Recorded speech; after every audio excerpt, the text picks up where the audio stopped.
Olá, você que me segue no portal BNT, também nas minhas redes sociais. Nós estamos com mais um episódio do Papo Aberto com o Roberto. Mais um assunto relevante que interessa a nossa comunidade, e em especial você que mora aqui em Ponta Grossa. Hoje nós estamos com mais uma figura política importante do cenário aqui de Ponta Grossa e da região.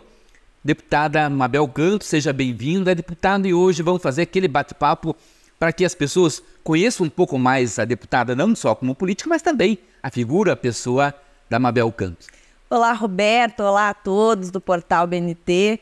Primeiramente, parabéns, Roberto, né, aí pelo quadro, e sempre tão importante, né, quando você consegue reunir figuras da nossa cidade para tratar de vários assuntos que têm impacto direto na vida aí da nossa população. Estou muito feliz de estar aqui e bora pro bate-papo, então. Joia, desde já nós pedimos a você que está nos acompanhando que curtam, compartilhem aí a nossa transmissão, a nossa live, para que esse assunto, essa entrevista repercuta e chegue ao maior número de pessoas.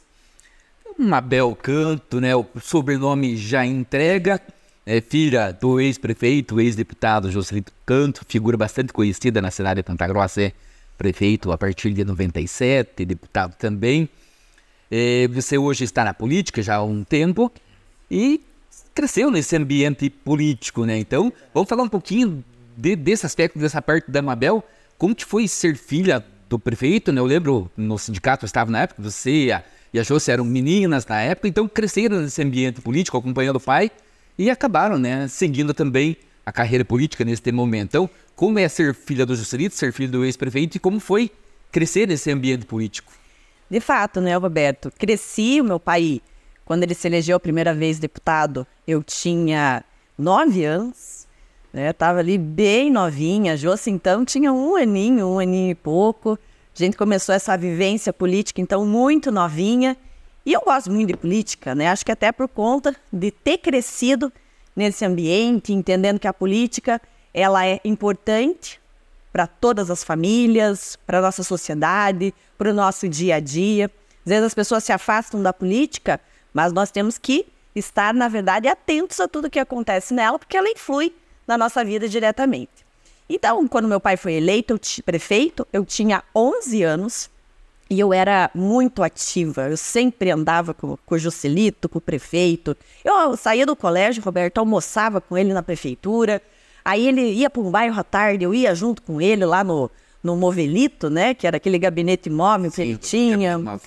Famoso, né? Tinha também aquelas operações bairros que ele fazia no sábado. Ele ia para um bairro com toda a estrutura da prefeitura e eu sempre ia junto. Eu sempre estava ali no meio da Secretaria de Cultura, que era então o secretário, o Simõezinhos, né? Nosso querido secretário. E estava ali pintando criança, ou estava na Secretaria de Esportes, nessa parte, jogando vôlei, porque eu era jogadora de vôlei, né, na minha adolescência, sempre estava ali. Então, eu e a Josi sempre juntas ali com o Joselito, com a minha mãe no SOS, né, porque a minha mãe era a presidente do Serviço de Obras Sociais. Então, passava muito tempo ali no SOS também, vendo, atendendo, vendo toda essa questão social, que era muito forte na minha família, não pela questão política, inclusive, porque o meu pai sempre foi o cara do social. Desde que ele era radialista, lá em Ubiratã, Santa Helena, ele sempre promoveu as campanhas de ajuda às pessoas. Eu lembro que em Santa Helena, uma vez, deu uma tempestade, um temporal muito grande, estelhou tudo, ele fez uma campanha muito grande. Eu lembro disso, eu tinha, sei lá, 3, 4 anos. Mas fica registrado? Fica registrado, né? Então, assim, a gente cresceu vendo... E aqui tinha a Garagem da Esperança. Aqui tinha a Garagem da Esperança, muito forte. O Joselito começou a Garagem da Esperança. Até essa semana a gente estava relembrando, porque teve um senhor que, ali na Assembleia, que falou: eu lembro, Joselito, de você ali na Praça Barão do Rio Branco, com um radinho fazendo programa. Porque o meu pai começou a fazer a Tribuna do Povo ali, na Praça Barão do Rio Branco. Porque a rádio em si não tinha, na época, um lugar que atendesse as pessoas para conversar ali da rádio. Então, ele fazia o programa da praça. Posteriormente, ele conseguiu, com a direção da difusora, o espaço da Garagem da Esperança para apresentar o programa ali, porque, né, virou uma febre, todo mundo ia, todo mundo queria falar no rádio. E precisava de um local, até por questão do tempo e tal, né? Justamente. Então, daí, ali começou os programas. a questão social, né, sempre muito envolvida, ele sempre fazendo as campanhas em prol das pessoas. E aí, ele gostava muito daquele programa lá do Silvio Santos, o Porta da Esperança, né? E acabou adotando isso ali na Garagem da Esperança. Tinha em Curitiba os irmãos Simões também, que faziam Sim, algo parecido. e justamente, né? Também era uma linha nessa época, vários faziam, mas ele sempre fez isso, assim, de coração, né? E aí, nós fomos crescendo nesse meio, sempre inseridas. E nem eu falo, o meu pai foi um político e às vezes o político fica ausente de dentro da casa. Mas o meu pai nunca foi ausente, porque a gente sempre estava ali E ele não estava com vocês estavam Nós com ele? estávamos, né, indo e voltando. Nossa, eu tenho, assim, tantas histórias que eu lembro dessa época da prefeitura. Histórias boas, claro, às vezes histórias complicadas também. Lembro, por exemplo, na época não tinha celular, né, Roberto? Tinha só o telefone residencial. E graças a Deus. E eu lembro que era, sei lá, meia-noite por aí, madrugada. Deu um vendaval muito grande ali também na Vila Cipa. Estelhou ali uma parte. E aí ligavam lá em casa, né? E ele atendia e se mandava de madrugada para atender as pessoas que, né, solicitavam. Então, assim, são muitas memórias dos servidores da prefeitura. Eles olham assim para mim até hoje. Eu lembro de você pequenininha aqui na prefeitura, e como sempre estava ali, né? Então, poxa, foi uma época muito, muito boa, assim. Aprendi muito, sempre escutei muito, eu estava lá quietinha nas reuniões estratégicas, só observando, né? Vendo o circo pegar fogo. Ninguém ligava, é a Mabel que está ali, né? Não tem problema. Então você estava ali ouvindo, vendo, analisando o que estava acontecendo. Então fui crescendo assim, e aí, um belo dia, eu e a Josi sentamos e vimos que esse trabalho deveria continuar, porque o Joselito então estava fora da política, né? Ele era apresentador de TV na época. E aí a gente falou, tá na hora de alguém começar esse trabalho novamente na política em si. Porque a política, ela tem, claro, um lado difícil, mas ela tem essa coisa de você poder ajudar as pessoas. O envolvimento com o povo, das necessidades. Justamente, né? Então, assim, poxa, a gente poderia utilizar desse meio para continuar ajudando as pessoas. E aí, sentou eu, a Josi e o meu pai, uma noite, faltava 3 dias para a convenção em Curitiba. E aí começamos a conversar e tal. Daí, pai, vamos, né? Estamos pensando, eu ser candidata a deputada e tal. E ele, não, de jeito nenhum. Quero isso para vocês. Eu não quero isso para vocês, eu sofri tanto na política, né? Me desgastei tanto. Vocês mesmos se desgastaram, né? Porque não é fácil ser filho de prefeito. Sim, repercute né? na escola. Você tá, justamente. Eu falei para a prefeita Elizabeth, toma medidas negativas. Tem positivas e tem negativas. E isso repercute em quem está ao teu redor também. Com certeza. Eu lembro na escola deles me cobrando o asfalto na rua, enfim, né? Então, assim, tem realmente um lado complicado. E aí ele não queria. Mas daí a gente foi, sentou, conversou. E que nem eu falo, para você, né, persuadir as cantos é difícil. Ele é difícil, mas as cantos não são fáceis. Deu uma briga boa, deu uma discussão boa. Deu uma discussão boa e no fim ele falou, então vamos para a campanha. Você já sabe o que vai enfrentar. Justamente. Então vamos para a campanha. Aí fomos para a campanha, foi uma campanha bonita, né? Claro que a gente esperava que, né, eu fosse eleita pelo trabalho que o Joselito tinha, né? Como político, como apresentador de TV, como radialista, toda essa questão que ele fez. Figura bastante conhecida na cidade. E de fato, né, deu super certo. Na época, Você já foi eleita na primeira... Eleita na minha primeira eleição. E eleita, na época, a deputada mais votada de Ponta Grossa. Isso foi uma surpresa para mim. Porque até então, a gente achava que o doutor Zeca se elegeria e seria o mais votado pelo trabalho que ele tinha. Sim, também, é um muito, né? conhecido Muito forte, né? Questão de saúde e tudo mais. E aí veio aquela surpresa, né? Eu fiz quase 29 mil votos em Ponta Grossa na minha primeira eleição. E aí, enfim, daí começou o trabalho, né? E então foi eleita na primeiro mandato já? Você já está no teu segundo mandato. Segundo mandato. Do mandato. Agora reeleita, também com essa alegria de ser a deputada mais votada de Ponta Grossa. E agora eu sou a deputada estadual mais votada da história de Ponta Grossa, né? Porque eu fiz 51 mil votos, mais de 51 mil votos. Então, 2 deputados estaduais, você teve a maior votação. Maior votação da história. E eu fico feliz porque até hoje a gente só teve homens deputados estaduais aqui da nossa cidade, né?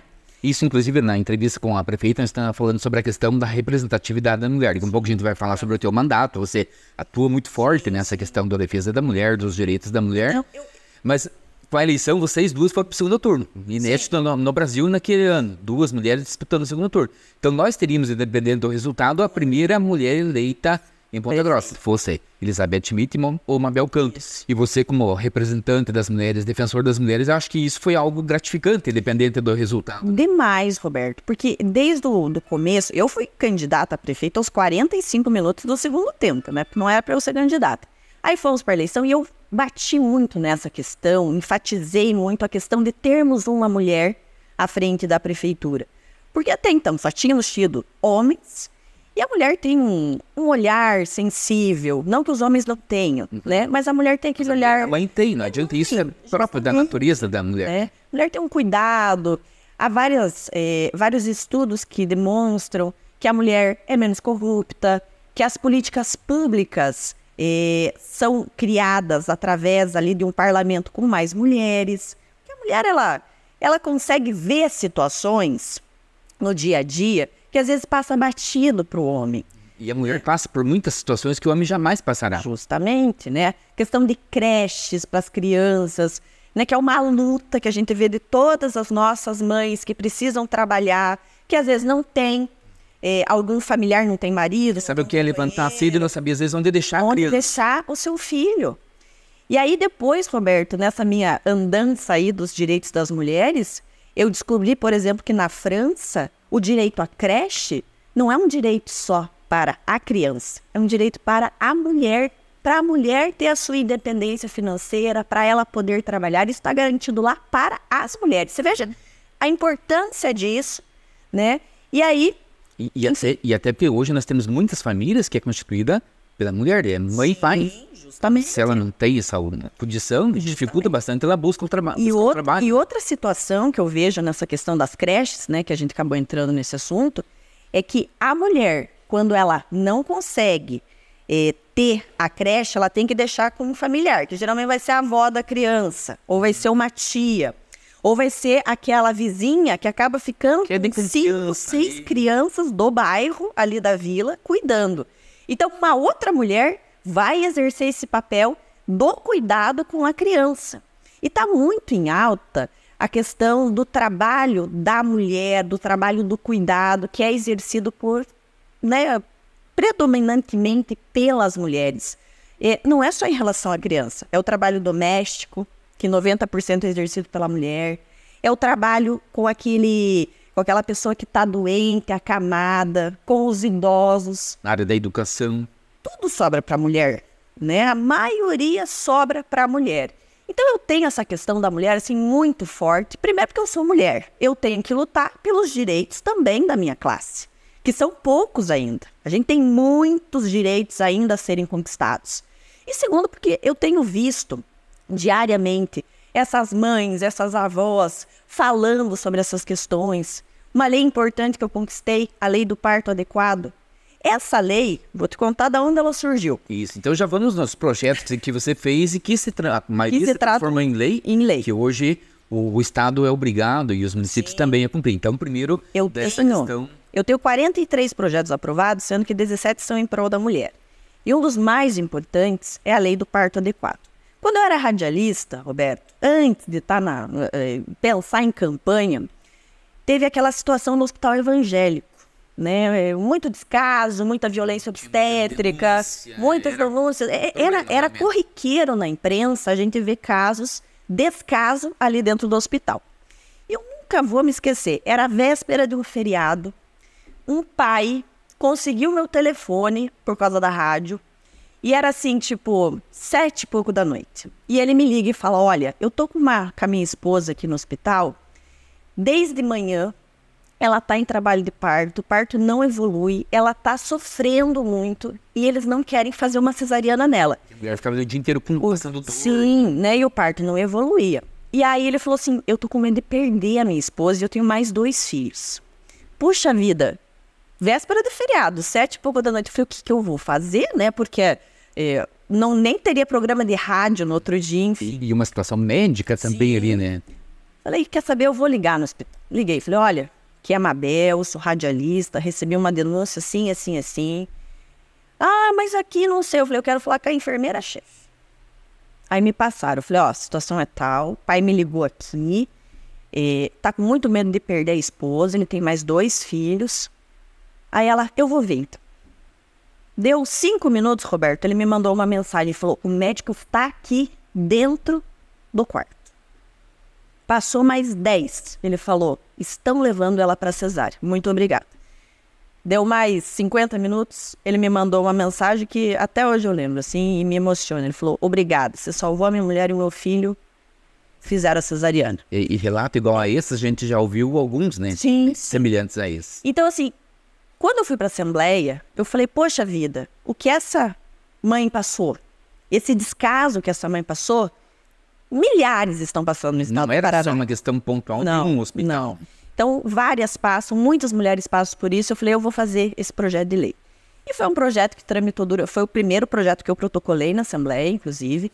Ele tramitou o ano inteiro, né? Não é fácil você aprovar um projeto, tramitar um projeto, ainda mais quando envolve uma questão de saúde, né? Porque tem vários pormenores. Sim, tem a questão dos hospitais, a dificuldade, enfim, tudo mais. Né? E aí, no final do ano, eu consegui aprovar. E em janeiro, o governador sancionou, eu conversei com o governador, na época sobre o projeto, ele me disse, não, Mabel, eu sou extremamente a favor da mãe ter o direito de escolher. E conte comigo, né, se você conseguir aprovar na Assembleia, nós vamos sancionar ele aqui. E é importante você destacar para as pessoas que estão nos acompanhando, o que, né, diz a lei, né, qual que é o direito da mulher, e se hoje os hospitais, se tem resistência, está sendo cumprida a lei, e quando não é cumprido, o que tem que ser feito? A mãe de aquela gestante de risco habitual, que é a gestação sem intercorrências, né? Não tem nenhuma intercorrência. Aquela gestação normal, que é a grande maioria. Essa mãe tem o direito, a partir de 39 semanas, se ela quiser fazer a cesárea, a partir de 39 semanas, ela pode fazer. 39 semanas por quê? Porque o Conselho de Medicina diz que a partir de 39 semanas você tem segurança para o bebê, né? Antes, você não pode fazer. Ela tem que ter feito todo o pré-natal, tem que ter feito todas as consultas, todos os exames, e aí ela vai para a maternidade. Na maternidade, ela vai ser informada sobre riscos do parto normal, sobre riscos do parto cesariano, e aí ela vai optar. Se ela optar pela cesariana, ela assina um termo, né, dizendo que ela concorda com aquilo, e aí é agendada, então, a cesariana eletiva dela. Então isso já é um protocolo É um protocolo, sim, é um protocolo, inclusive a CESA fez uma resolução com esse protocolo, é válido em todo o estado do Paraná, mas infelizmente a gente enfrenta o descaso de alguns hospitais, de alguns operadores aí clínicos, tem gente que não quer cumprir a lei. Eu já briguei muito, Roberto, brigo até hoje. O Hospital Regional aqui em Ponta Grossa, ele adotou e fez um protocolo muito bacana, que inclusive embasou a regulamentação da lei pela CESA. Foi exemplo aqui no Paraná. Então aqui a gente não encontra muita dificuldade. Há casos também que acontecem, né? Dependendo do profissional que esteja atendendo, que esteja de plantão. Mas em geral, aqui se atende. Aí eu tenho, infelizmente, alguns municípios que não cumprem. Por exemplo, Londrina. Londrina não cumpre a lei, infelizmente. Já briguei inúmeras vezes, já falei com o prefeito, já falei com todo mundo, infelizmente não cumpre. Inclusive de lá, Roberto, saiu uma ADIM contra a minha lei. Eu estou enfrentando nesse momento, sendo questionado no Tribunal de Justiça a lei. Então assim, não terminou a briga. E ADIM, às vezes as pessoas estão nos acompanhando, sabe o termo? É uma ação direta de inconstitucionalidade, dizendo, então, a lei não vale, ela é contra a Constituição. Justamente. Então, tentando derrubar a lei no Poder Judiciário. Você veja que absurdo, né? Uma mãezinha que está lá no momento mais bonito da sua vida. Poxa, é a autonomia da mulher. Você poder escolher se você quer passar pelo parto normal ou se você quer passar pela cesariana. Isso, poxa... Nesse momento que a gente vive, né, de combater preconceitos contra a mulher, de falar sobre violência contra a mulher, da igualdade. Então a gente vê ainda situações, infelizmente, enfrenta situações, infelizmente, que é um momento mais difícil para uma mulher, né? Que tá tendo filho ali, é um momento delicado. É um momento de vulnerabilidade total. Tanto é que quando a gente instrui as gestantes, que elas conversam muito com a gente. Eu faço roda de gestante 2, 3 vezes por ano, Roberto, para mostrar realmente os direitos que essas gestantes têm. Não só em relação à lei do parto, em relação ao acompanhante, em relação a outros direitos que elas têm. Porque até o direito ao acompanhante, que é uma lei federal, muitas vezes não é cumprido pelos hospitais. Eles barram. Porque uma coisa é você ter a lei, outra coisa é cumprir a lei, que tem uma distância em todas as áreas, mas nessa também, né? Agora, recentemente, a gente teve a nova lei da laqueadura, né? Se mudou a questão do planejamento familiar. Antes, a mulher, ela tinha que ter 3 filhos, ser maior de 25 anos para fazer uma laqueadura, tinha que ter autorização do companheiro para fazer uma laqueadura. Isso é um direito da mulher. O que o companheiro, o esposo, tem a ver com a questão da saúde da mulher, né? Isso mudou recentemente, né, por uma lei federal. Então, quase no tempo, quando a mulher, para votar, tinha que ter autorização Justamente, é justamente nesse sentido. Então, o que aconteceu? Se acabou com essa questão do consentimento. Mulher não tem que pedir o consentimento do marido. Eu até acho que o planejamento familiar, de fato, é a comunicação da família, né? A esposa, o marido, mas a decisão é dela. Então, mas ainda assim, Roberto, tem gente descumprindo e não querendo fazer laqueadura nas mulheres. Esses dias eu peguei um caso de uma mãe que já tinha 5 filhos, estava na 6ª gestação, tinha direito pela lei do parto a fazer cesariana, tinha direito, tinha feito toda a documentação da questão da laqueadura, tudo certinho. Chegou no hospital, o médico disse que não ia fazer laqueadura. Não ia fazer. Eu fico pensando, por que esse profissional não consegue ter um olhar social para essa mãe? Uma mãe que já tem 5 filhos, quer fazer a laqueadura, quer fazer o planejamento corretamente a partir de agora, tem o direito garantido por lei. O que passa na cabeça de uma pessoa em não fazer a laqueadura? Tive que intervir, né? Falar inclusive com a direção do hospital. E aí essa mãe, depois de muita conversa, fizeram a laqueadura nela. Fizeram o parto cesáreo. Se você não tem instrumento, não tem lei, dificulta bastante, né? Com certeza. Outra lei que foi de projeto seu também é a questão das doulas, né? Dela ter direito. Primeiro explicar que a doula, porque é um termo que não é tão comum, né? De domínio comum. Então, o que é uma doula e qual que é esse direito que as mães têm? A doula é uma profissional que ela faz o acompanhamento, né, durante toda a gestação. Ela, às vezes, inclusive, é enfermeira, né? Várias doulas são enfermeiras. Mas ela cuida da mulher, né? Claro, ela cuida do bebê também, evidente. Mas o papel dela é de auxiliar aquela mãe durante a gestação e no momento do parto. E aí, o que acontecia nos nossos hospitais aqui do estado? Ela era barrada no momento do parto. Por quê? Porque a mãe tem direito de ter um acompanhante, a gestante, a parturiente tem o direito de ter um acompanhante naquele momento do parto. Mas aí o hospital olhava e falava, só pode entrar um. Então você escolhe, ou o pai entra, ou a mãe, né? Porque muitas levam a mãe. Às vezes não tem esposa, mãe solteira. Ou prefere levar a mãe, né, para ajudar. Experiência, enfim. Às vezes o marido nem consegue ficar. Também não consegue, é verdade. Ou entra a doula. E aí nós entendemos que aquilo estava errado, porque a doula, ela está acompanhando, ela não é uma acompanhante, ela está cuidando da mulher. Fizemos a lei, teve muita discussão também nos hospitais, que eles não queriam. Aí tinha questão de taxas, de pagamento, assim, que envolvia uma questão financeira que não tinha nada a ver. Por exemplo, mas tem que cobrar, então, a vestimenta para entrar no parto, vai ter mais custo.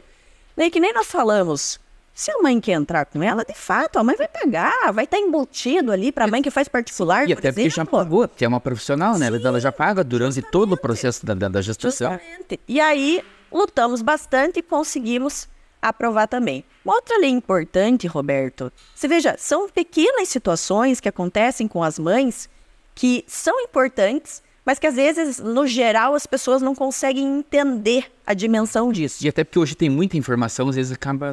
Sim, destaca, né? A questão dos bebês natimortos. As mãezinhas do SUS, geralmente, tem aquele leito, que elas ficam lá, 3, 4 mães, no mesmo leito. É o coletivo, né? O quarto coletivo ali, né? Só que acontecia, aquela mãe que perdia o bebê, Roberto, ela estava sendo colocada no mesmo quarto com as mães que estavam com seus bebezinhos. Pelo choro do outro bebezinho ali e a mãe... Então, você imagine para aquela mãe e para aquela família, na verdade, né, que tá ali, porque não é só a mãe, é o pai que acabou de perder o bebê, é a avó, é um irmão, enfim. Né? E as outras pessoas estão ali, às vezes acabam conversando, né? E o que aconteceu?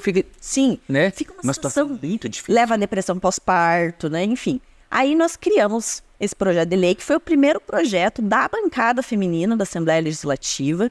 Né? Nós protocolamos pela bancada. Um projeto em conjunto. Em conjunto, né? Porque agora nós somos 10 deputadas, eu sou a líder da bancada e eu fiz questão de compartilhar com as deputadas, né, esse projeto. E aí, essas mães hoje, então, têm direito dessa separação. A mãe que tem o bebezinho natimorto, ela vai ficar num outro quarto, vai ter outro acolhimento, que é extremamente importante. E aí depois, eu recebi mensagens, não das mães dos natimortos, mas das mães dos bebezinhos que nasceram com saúde e tudo mais, me dizendo que realmente a situação era chata até para elas. Porque uma mãe me contou, olha, eu fiquei num quarto com uma mãe que tinha perdido o bebezinho e aquilo foi tão triste. A mãe interferindo, né, na Sim, mãe que teve um bebê. Para todas, para todas. Então veja, é uma medida simples, Roberto. Separar uma mãe de um bebezinho que nasceu e de um bebezinho que infelizmente é natimorto, mas que traz um conforto e um acolhimento diferenciado. Um olhar diferenciado para essa mãe nesse momento mais delicado. Com certeza. No momento que ela é mãe, que tem o bebê, já é um momento não complicado, mas é um momento difícil na vida da mulher. Agora, nesses que perdem o bebê... Não, é triste. É difícil. Muito triste. Pra ela, pra família. Uma mãe gesta ali quase, né, 9 meses, enfim. Toda a família na expectativa. Enfim, Na expectativa de receber aquele bebê e de repente acontece isso. Então é uma forma de você fazer um acolhimento diferenciado. Conforto é difícil de falar, né? Porque não há conforto numa situação dessa. Qualquer perda, né? Mas a gente consegue amenizar, né, uma possível situação dessa mãe ver, Mais humano, né? justamente, de ver aquela outra mãe com o seu bebezinho, né? Outro projeto recente agora é a questão do absorvente para as mulheres que têm necessidade, que estão em vulnerabilidade. Sim. Esse já era um projeto mais anterior e acho que agora foi este ano que ele começou a vir, não lembro muito bem. Nós fizemos em 2021, vários deputados e deputadas, questão da igualdade menstrual, né? Porque, imagino que você saiba que de 10 meninas que vão para a escola, 4 faltam no período menstrual porque não tem acesso, não tem como comprar um absorvente. Que pra gente... E é o inicial, né? É muito alto, é muito alto. E aí, pra gente, poxa, mas o absorvente custa R$3, R$4 um pacotinho. Pra quem não tem o que comer, Roberto, é caro, né? Quer dizer, não é prioridade naquela família. Sim, justamente. Então daí a gente fez esse projeto pedindo que o Estado fizesse a distribuição nas unidades de saúde e também nas escolas, porque a gente vê que é um problema realmente da evasão escolar no período menstrual, porque elas não têm acesso. Ou então, elas usam, Roberto, o paninho, tem casos assim de usarem jornal, miolo de pão, Roberto. Olha assim, e é um problema de saúde pública isso, né? Porque elas estão suscetíveis daí a infecções por utilizarem um material que não é o adequado para o momento. E essa informação que você está trazendo, assim, poucas pessoas têm acesso, porque não é algo que é debatido, que é discutido, né? Você falou da escola. A escola é um ambiente bastante importante, né? Porque as professoras têm um contato direto com o aluno, no caso, às vezes mais do que a mãe. Sim. Mas às vezes não tem a mãe, tá com a avó, às vezes a avó de nada, não tem aquela discussão. Roberto, é que tem um tabu da menstruação que é absurdo, né? A nossa sociedade não fala sobre isso. Ah, a menina ficou mocinha, aí tem a vergonha. Não tem que ter vergonha. A família não prepara, né? É uma questão biológica, vai acontecer. As meninas têm que saber, os meninos têm que saber, né? Porque esse é o momento que a menina, ela tem TPM, ela tá ali, né, com hormônios à flor da pele. Então, assim, tem que ser debatido. E aí, logo em seguida da gente ter aprovado esse da distribuição, nós aprovamos o projeto da Semana de Conscientização sobre a Igualdade Menstrual. Então, agora, as escolas, os colégios estaduais, eles têm que fazer uma semana de conscientização sobre a questão menstrual. Para as nossas crianças, adolescentes, né, os adolescentes em si, entenderem que realmente isso acontece com todas as meninas, com todas as mulheres, com as nossas mães, com as nossas irmãs, né, os meninos terem essa consciência.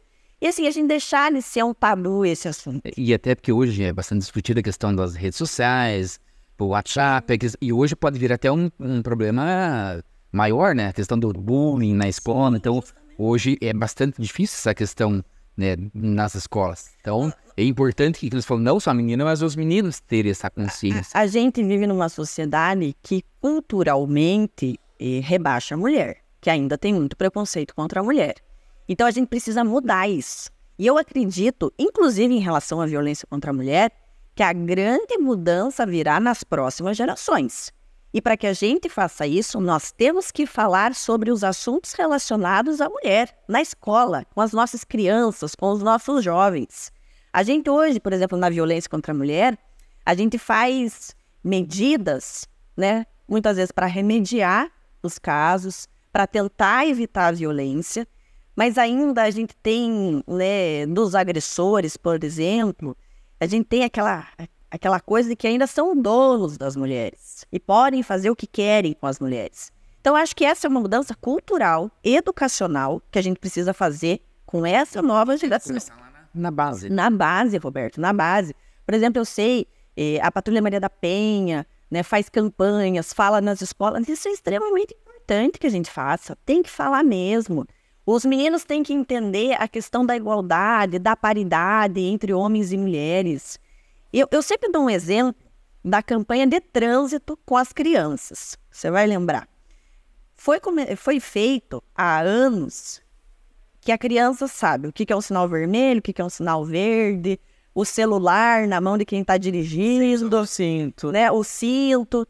Hoje as crianças falam sobre isso. Então, foi uma questão cultural também que foi empregada naquele momento com as crianças.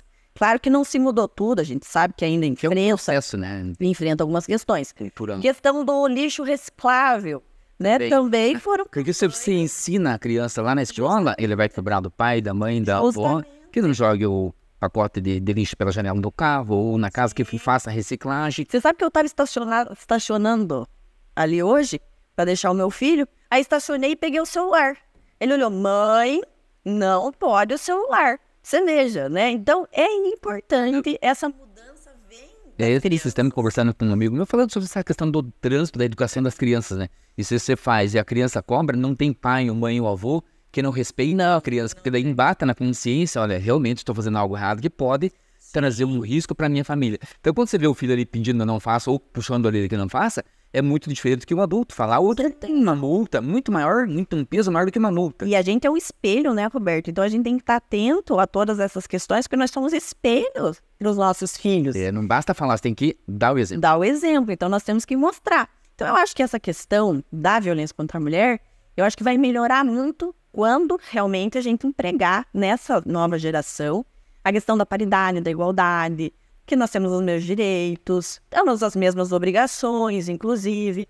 E vejo também uma conscientização maior em relação à mulher na política. Que isso é fundamental também para que a gente possa chegar nesse momento de paridade e igualdade. E até porque hoje nós temos uma legislação que praticamente obriga os partidos a ter um percentual, o que é algo muito ruim. Você ter que obrigar, deveria ser o inverso, de ter algo natural essa disputa de espaço. Certeza, mas a gente precisa mostrar para a mulher como é importante ela estar nesse meio, né, para produzir as leis, né, pelo menos os projetos, ir lá brigar por um projeto. Eu sou muito briguenta lá na Assembleia com meus projetos em prol da mulher. E eu vejo que às vezes tem descaso. Olham assim, mas será? Acho que isso não tem importância. E aí eu vou e bato. O machismo ainda na política ele é muito forte. Né? É forte, né, Roberto? Você veja. Nós temos avançado, mas há pequenos passos. A Assembleia teve uma evolução grande nessa legislatura. Dos 54 deputados, hoje nós temos 10 deputados. Claro que é um número bem aquém do que a gente deseja, que é a igualdade, né? A paridade. Teve um avanço. Mas teve um avanço porque na legislatura passada a gente era 5 deputadas. Hoje nós somos 10, então nós dobramos. Então, se dobrar, chegar... E a gente fala lá, e na próxima agora nós temos que ser 20, né? Tem que continuar com isso. Mas isso depende também da participação da mulher na política, mesmo aquelas que não participam de um partido político, mas tem que participar da discussão. discussão. É um incentivo, né, Roberto? Eu acho que a gente tem que incentivar que a mulher vê, que essa mulher, que mesmo que ela não queira ser a protagonista na política, ela não queira ser candidata, mas que ela olhe para uma candidata mulher e veja, opa, essa me representa, essa vai defender os meus interesses. É importante que se faça isso. Eu, quando saio na cidade, nos municípios, eu vejo muitas mulheres vindo falar isso para mim. Elas falam, poxa, Mabel, você me representa, né? E é isso que a gente tem que fazer, de fato, incentivar, para que elas vejam outras mulheres também nesse patamar. Vejam que é possível que a gente esteja ali comandando prefeituras, governo de estado, presidência, que a gente esteja na liderança, né? Nós tivemos que criar, por exemplo, na Assembleia, formalizar uma liderança feminina, da qual eu sou a primeira líder eleita pelas deputadas. Porque antes, a gente não tinha garantia de que uma mulher seria líder de um bloco partidário, por exemplo. Porque eu fui. Não tinha o bloco das Não mulheres, tinha o bloco das mulheres, né? Não tinha constituído formalmente. Eu cheguei a ser líder, eu era líder do meu bloco, do meu partido. A deputada Maria Vitória também foi líder. Mas não era obrigatório. Não era obrigatório, né? Então, hoje nós temos uma liderança que participa das decisões da casa, por exemplo, que tem direito de fala toda a sessão. Toda a sessão tem o horário da liderança feminina para as deputadas fazerem a comunicação que elas acharem pertinente. Antes elas não tinham, né? Então, assim, mas o que isso avança? Avança, porque daí a gente vai em debate as situações que a gente acha importantes, não só relacionadas à mulher. Porque a mulher na política, e é batata, Roberto. A mulher não pensa só na mulher. Claro que a gente está lá lutando pelos nossos direitos, mas a gente pensa na família, a gente pensa na pensa nos filhos, seu filho, o menino ou a menina. Sim. O direito à creche não é para menina. A gente está lá criando políticas públicas que tenham impacto em relação a todas essas pessoas, né? E a gente está muito unida lá na Assembleia. Claro que as deputadas divergem, têm seus posicionamentos. Tem a questão partidária, né? Direita, esquerda, enfim. Tem isso. É normal e natural na política. Mas a questão da mulher, assim, a gente tem trabalhado muito unidas mesmo, né? Eu, por exemplo, sou uma política de centro, então eu tenho esse bom relacionamento com todas. A gente está fazendo lá bons projetos, cobrando situações, a gente tem que cobrar muito também lá dentro da Assembleia. Mas acho que realmente a gente está conseguindo demonstrar como é importante ter uma mulher nesse espaço. Mulher discutindo política. Sim. A política, eu sempre falo, né, debato bastante isso. As pessoas falam, eu não gosto de política, eu não gosto de político. É do engano seu, né? Porque tudo que tem na tua vida, queira ou não queira, é movido pela política. Nós temos pedágio, não tem pedágio, é uma decisão política, o preço do combustível, o preço do remédio. Então, você não gosta, você deixa para os outros que gostam, vão interferir, vão discutir por você. Então, tem que ter essa discussão. Você pode não gostar, depende de um partido político, de um candidato. Mas a política é fundamental na vida de qualquer ser humano. Com certeza. No final do ano passado, a gente discutiu o ICMS, né? O governo mandou a alta, né, do ICMS, da alíquota do ICMS. Poxa, o ICMS, ele repercute aonde? Na nossa casa, no preço do arroz e do feijão. Então, e é uma decisão política. Justamente. É o político que vai decidir isso. Então, assim, a gente precisa estar atento a essas questões. A população precisa realmente entender a importância da participação na política. E se você não gosta de um político, não me representa, não... Então, escolha outro. Ou participe. Você, a Mabel ou outro deputado não está fazendo um bom trabalho. Então, participe e se coloque como... Porque assim, é fácil ser pedra. É fácil ser pedra, mas tem que ser vidraça também. Mas escolha alguém, Roberto, porque às vezes não quero participar. Não tenho aptidão política. Não tenho, não quero. Não quero falar, não quero... Mas escolha alguém que te ouça, alguém que ele anseia. Que represente seu nicho, represente seu meio. Eu acho que é muito importante a gente estar atento. Não só na época da eleição, né, Roberto? Acompanhar os mandatos, ver o que está acontecendo. Esse é um defeito do eleitor, né? Participa da discussão política do ano da eleição e depois esquece o que seu vereador, o que seu deputado, seu senador está fazendo. Às vezes não lembra nem quem votou, né? Sim. Esse é um defeito do eleitor. Tem que votar e cobrar. E, por exemplo, no ano retrasado, que a gente teve a eleição presidencial de governador e deputados estaduais, deputados federais e um senador. As pessoas ficaram muito atentas só à questão presidencial. Polarização do Estado. Polarização. E aí esquecem da importância que tem um governo do Estado, né? Por exemplo, você citou a questão do pedágio. Foi, né, o pedágio, a gente passou por toda aquela questão dos desvios, aquela roubalheira que foi os pedágios, justiça, acordo de leniência, tudo comprovado. Aí a gente vê a história, praticamente aí, os preços dos novos pedágios vão ser iguais praticamente ao que nós praticávamos nessa época de desvios. Para mim é incompreensível uma situação dessa. Se acabou os desvios, tem que baixar o valor. Tem que realmente baixar o valor. Mas a gente está muito próximo. Ah, mas é inflação? Pois é, a gente está muito próximo. A gente vai voltar agora dia 28 de fevereiro com os pedágios praticamente do jeito que era. E falando em política, né? Lembrando que você está acompanhando aqui o Papo Aberto com o Roberto, hoje com a deputada estadual Mabel Canto. Falando em política, esse ano nós temos eleições 2024, eleição em prefeita, prefeito, vereadores. E não tem como fugir, né, nessa discussão sem falar da tua participação na última eleição, né? Você foi candidata a prefeito, foi para o segundo turno, né, com a prefeita Elizabeth, então candidata, né? Ela acabou sendo vitoriosa. E este ano agora, como que está a discussão dentro do grupo, você, teu pai, a José e o grupo político, porque as eleições estão batendo a porta, né, dos partidos, já estão se mobilizando, fazendo aí as discussões. E como que está a discussão com relação a Mabel Canto candidata? Roberto, a gente ainda está analisando, né, essa questão da eleição. E eu sou muito procurada, assim, na rua, nas redes sociais, o pessoal pedindo para que eu seja candidata a prefeita, ou o Joselito, né? O Joselito também tem um recurso lá em Brasília, também, se julgado, ele poderia também ser, tá apto a disputar. Então, assim, as pessoas têm pedido muito para que os Canto participem da eleição. É uma questão que eu, pessoalmente, vou decidir um pouco mais para frente, né? Claro que a gente está conversando, tem muita gente procurando, tem partidos procurando. Hoje você está no PSDB. Estou no PSDB. Então tem muitos partidos nos procurando, líderes nos procurando, né? A gente tem conversado, mas é uma questão que eu realmente vou deixar para resolver mais para frente. Mas a gente quer participar do debate, sem sombra de dúvidas, independente de quem seja o candidato ou não, acho que é necessário, até porque a gente representa uma parcela da população de Ponta Grossa. Não pode ficar aí essa discussão, né? Sempre está nos trazendo os relatos sobre administração. Por exemplo, quando eu falo sobre a questão de saúde pública aqui da cidade, não é eu que estou inventando alguma coisa. É os relatos que chegam da população sobre UPA, sobre unidade de saúde, sobre hospital, sobre pronto-socorro fechado. Né? Eu não estou inventando isso da minha cabeça. É as pessoas que trazem para mim ou trazem para o Joselito lá na rádio e a gente entra nessas questões.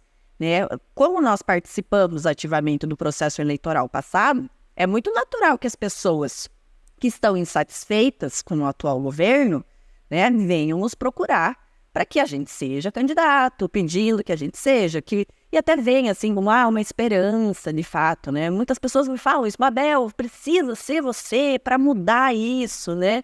Então assim, nós vamos, evidentemente, participar dessa discussão. Agora, quem vai ser o candidato? Se é a Mabel, se é o Joselito, tem a José aí também nessa história, né, que é a vereadora. Então, a gente, né, vai aguardar mais um pouco para decidir. Uhum. Independente de você sendo candidato, Joselito, enfim, alguém do grupo, como que você vê, assim, a questão da nossa cidade? Vamos falar da gestão da professora Elizabeth, da cidade, das necessidades da nossa cidade. Como eu falei, nossa cidade já completou 200 anos em 2023.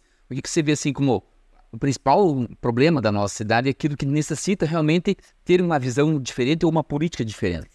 Roberto, é o que eu exerço no meu mandato. A prioridade é saúde. E acho que a prioridade de Ponta Grossa é saúde também. Até porque a gente passou por uma pandemia, viu o quanto é necessário, né, você ter estrutura, né, você ter profissionais atendendo, você ter realmente conseguir passar para a população que está ali, às vezes, precisando de um remédio, precisando de uma cirurgia. Eu me deparo com casos ali de pessoas que estão há 3, 4 anos aguardando uma cirurgia.